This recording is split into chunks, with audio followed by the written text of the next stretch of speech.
Hello friends, welcome back to Rajalakshmi's kitchen. ഇന്ന് ഞാൻ share ചെയ്യുന്നത് ഏലക്ക ചേർത്ത് തയ്യാറാക്കിയ സിമ്പിളായിട്ടുള്ള ഒരു ടീയുടെ റെസിപ്പിയാണ്. ഏലക്ക വളരെ കുറഞ്ഞ അളവിൽ ചേർത്താണ് ഈ ടീ റെഡിയാക്കിയിരിക്കുന്നത്. അതിനുവേണ്ടി 3 റോസസ് തേയില, മിൽക്ക്, കാർഡമം, ഷുഗർ, ആവശ്യത്തിന് വെള്ളം, ഇതൊക്കെയാണ് വേണ്ടത്. ഇനി നമുക്ക് പാത്രം വെച്ചിട്ട് ചായ തിളപ്പിക്കാം. ആദ്യം 1 കപ്പ് വെള്ളം ഒഴിക്കുക. അത് 240 ml അളവിലുള്ള കപ്പാണ്. ഇതിൽ സാധാരണ കപ്പിൻ്റെ അളവിൽ 1.5 കപ്പ് വെള്ളം ഉണ്ടാകും.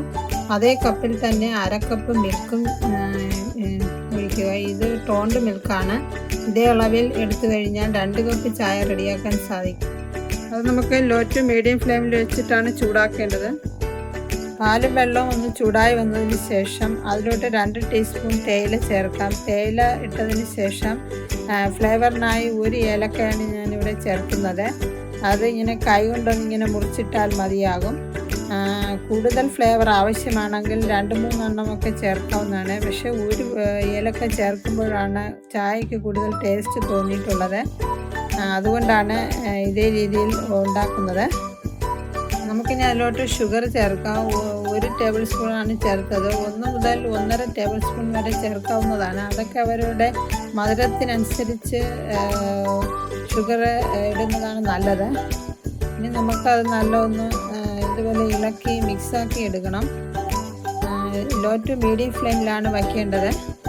ചായയിൽ ഏലക്ക കൂടുതൽ ചേർത്താലും ഏലക്കയുടെ ടേസ്റ്റ് മാത്രം മുന്നിട്ട് നിൽക്കും. ചായയുടെ ടേസ്റ്റ് കുറവായിരിക്കും. ഇതിനു മുന്നേ കാർഡമവും ജിഞ്ചറെല്ലാം ചേർത്തിട്ടുള്ള ടീയുടെ വീഡിയോ അപ്ലോഡ് ചെയ്തിട്ടുണ്ട്. അത് കണ്ടിട്ടില്ലാത്തവർ ഒന്ന് കണ്ടു നോക്കണേ. ഇപ്പോൾ അത് റെഡിയായി വന്നിട്ടുണ്ട്. ഇതേപോലെ നല്ല പതഞ്ഞ് പൊങ്ങുന്നത് വരെ ഇങ്ങനെ തിളപ്പിക്കണം.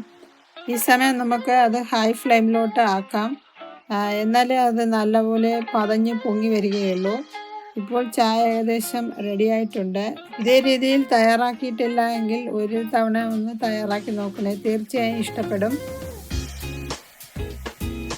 ഇതേപോലെ ഇങ്ങനെ തിളച്ച് വന്ന ഉടനെ എടുക്കുന്നതിനേക്കാളും ഒന്ന് പതഞ്ഞ് പൊങ്ങി വരുന്നത് വരെ വെയിറ്റ് ചെയ്യണം. അപ്പോഴാണ് ചായക്ക് നല്ല ടേസ്റ്റ് ഉണ്ടാവുകയുള്ളൂ. ഇതേപോലെ ഇനി ഫ്ലെയിം ഓഫ് ചെയ്യാം. എന്നിട്ട് നമുക്കത് മാറ്റി വയ്ക്കാം.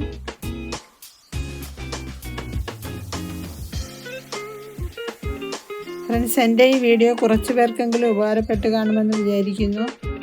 വീഡിയോ ഒന്ന് ഷെയർ ചെയ്ത് റിപ്ലൈ കമൻറ്റ് ചെയ്യാൻ മറക്കരുത്. അടുത്ത നല്ല റെസിപ്പിയുമായി വരുന്നത് വരെ നന്ദി.